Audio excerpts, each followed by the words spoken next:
Good morning student. कल हमने 7 chapter किया था, उसके कुछ क्वेश्चन किए थे लास्ट मिसलेनियस यानी विविध प्रश्नावली के। आज हम उसी प्रोसेस में विविध प्रश्नावली के कुछ और क्वेश्चंस करते हैं, जिनमें मैंने चुना है क्वेश्चन नंबर 15 का फर्स्ट, जो है अपना e की पावर ax sin bx, और साबित करना है y2 - 2ay1 plus a square plus b square y होता है।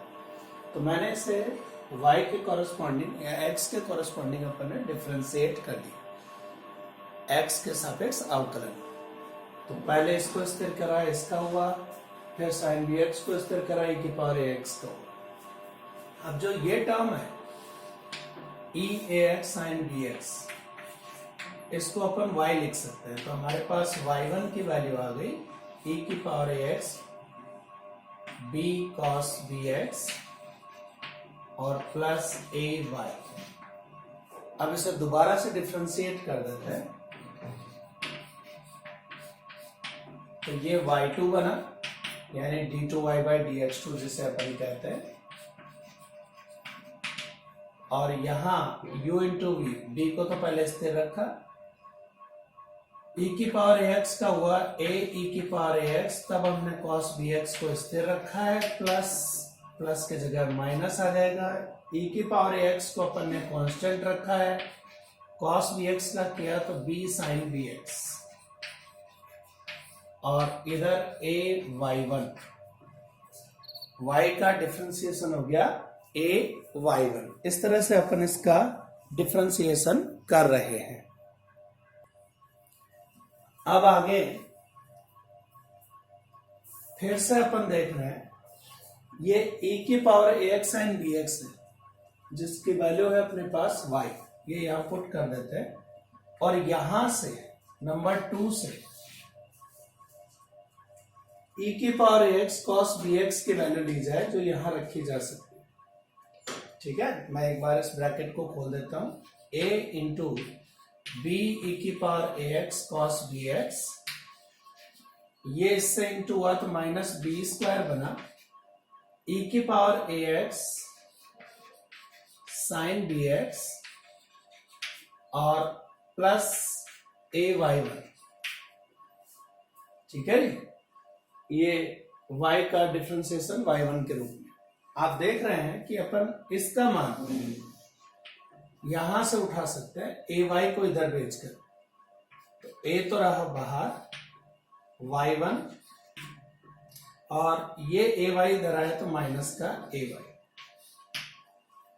ठीक है, ये अपने पास इस तरह से हो गया, इधर माइनस बी स्क्वायर जस का तस, और ये चीज y प्लस ए y1। आप जरा ब्रैकेट खोल लें, A y1 minus A square y minus B square y plus A y1। A y1 में ए y1 ऐड कर लें 2ay1, और ये दोनों में से माइनस कॉमन लें तो अंदर A square plus B square y, और अब ये पूरा उठाकर इधर ले आओ तो y2 minus 2ay1 plus a square plus B square y equals to 0, जो हमें सिद्ध करना था। ये प्रूव हो गया। तो इस तरह से इस क्वेश्चन को सॉल्व किया जाता है। अब इसी का सेकंड पार्ट भी देख लेते हैं।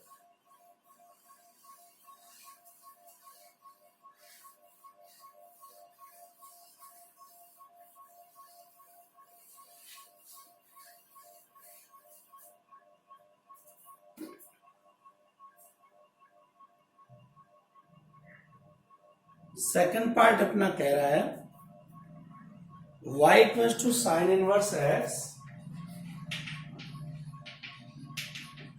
Upon root 1 minus x square, ये दे रखा है हमें, और प्रूव करना है 1 minus x square y2 minus 3x y1 और माइनस y इक्वल्स टू 0, ये हमें बताना है। तो ये प्रूव करने के लिए अब अपने पास जो दे रखा है उसका पहले अपन क्रॉस प्रोडक्ट कर देते हैं, वज्र गुणा सीपी क्रॉस प्रोडक्ट। तो ये इधर इंटू होगा root 1 minus x square y equal to sine inverse x. मैं इसका होल स्क्वायर भी बना देता हूं, तो ये 1 minus x square y square equal to sine inverse whole square लिखे। अब डिफ्रेंशिएट कर दीजिए, अवकलन करो इसका, तो आप देख रहे हैं कि ये चीज 1 माइनस एक्स स्क्वायर कॉन्स्टेंट है, वाई स्क्वायर का किया तो 2y और फिर y का किया तो y1। इसके बाद में वाई स्क्वायर को अपन ने कांस्टेंट रखा, 1 का किया 0 और एक्स स्क्वायर का किया 2x। इधर आए तो 2 इंटू 2 आगे साइन इनवर्स x और फिर साइन इनवर्स x का किया तो 1 upon root 1 minus x square. और अब यहां आ जाइए फर्स्ट क्वेश्चन पे, sine inverse x upon root 1 minus x square की वैल्यू क्या है y। तो sine inverse x upon 1 minus root x square y बन जाएगा। ये हमारे पास यहाँ 2y/1 1 minus x square as it is चल रहा है, माइनस 2xy स्क्वायर भी एज इट इज चल रहा है और इधर 2y में बदल गया। तो आप देख रहे हैं 2y सब में है, तो 2y का डिवाइड कर देते हैं, यहां रह गया 1 माइनस एक्स स्क्वायर y1। ये दो चीज बची, ये तो कट गया, ये आउट है। इसमें से भी 2 और y हटा दें तो माइनस का 2 x और y रह गया और इधर केवल 2। अब इसे वापस से डिफ्रेंशिएट कर देते हैं क्योंकि y2 चाहिए अपने, तो डिफ्रेंशिएशन दोबारा, अवकलन दोबारा कर रहे हैं। यहां हो गया 1 minus x square as it is और y1 का हो गया y2 यानी d2y/dx2। फिर y1 को कांस्टेंट किया और इसका किया तो 0 माइनस 2x। इधर u इंटू वी में करेंगे एक्स वाई का, x को स्थिर रखा, y का किया y1, y को स्थिर रखा, x का किया 1 और इधर 0। अब ब्रैकेट खोल लेते हैं, 1 minus x square y2 as it is minus 2xy1 minus xy1 minus y equal to 0। अब ये दोनों ऐड हो जाएंगे, बाकी आंसर है।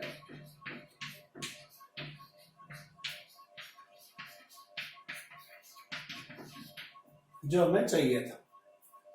तो ये इस तरह से अपन इसको प्रूव कर सकते। तो ये अपना ये वाला क्वेश्चन था कि कैसे अपन ये दो रिजल्ट शो करें। इसके बाद जो नेक्स्ट पार्ट अपने से मांगा गया है वो अपना रॉस थ्योरम के ऊपर है कि कैसे अपन रॉस थ्योरम को प्रूव करते हैं। एक क्वेश्चन रॉस थ्योरम का भी ले लेते हैं दोबारा से, पहले नहीं समझ में आई हो तो अब समझ में आ जाएगी। क्वेश्चन नंबर 16 का फर्स्ट, fx दे रखा है अपने को x माइनस 2 रूट एक्स और x जो है वो किससे बिलोंग करता है, 0 से 2 इंटरवल में, अंतराल है 0 से 2। तो एफ डैश किया जाए, पहले अवकलन कर लेते हैं अपन। तो u इंटू वी डालना चाहो u इंटू वी डाल लो, या फिर पहले इसको ओपन कर लो, x की पावर 3/2 माइनस 2x की पावर हाफ। तो इसके हिसाब से डिफ्रेंशिएट करोगे तो 3/2 x की पावर हाफ माइनस 2 इंटू 1/2 और नीचे x की पावर हाफ। ये मैंने इसका डिफ्रेंशिएशन कर दिया। तो अब हमारे पास बन रहा है 3/2 root x minus 1 upon root x. ये एफ डैश और आप इसे एफ डैश सी में बदलना चाहें तो 3/2 रूट सी माइनस 1 अपॉन रूट सी। अब आप जानते हैं कि एक बहुपदीय फलन है एक्स का, चूंकि एफ एक्स का बहुपदीय फलन है,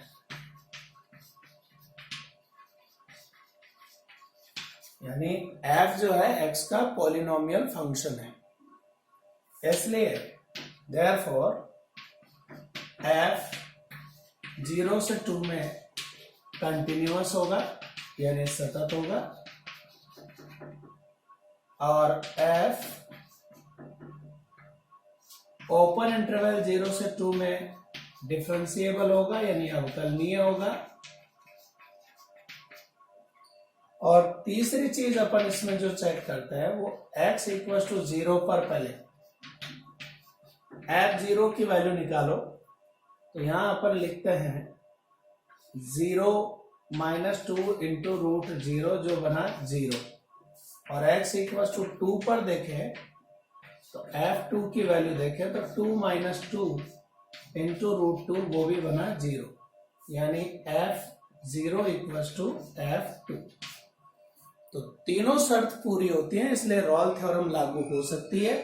और रॉल प्रमेय लागू होने के लिए अब अपने को क्या करना पड़ता है, ये जो f' लिया है अपन ने इसको 0 के इक्वल रखना पड़ता है, इसलिए एक c का ऐसा अस्तित्व है 0 से 2 के बीच में जहां where f' is equal to 0 कहलाता है।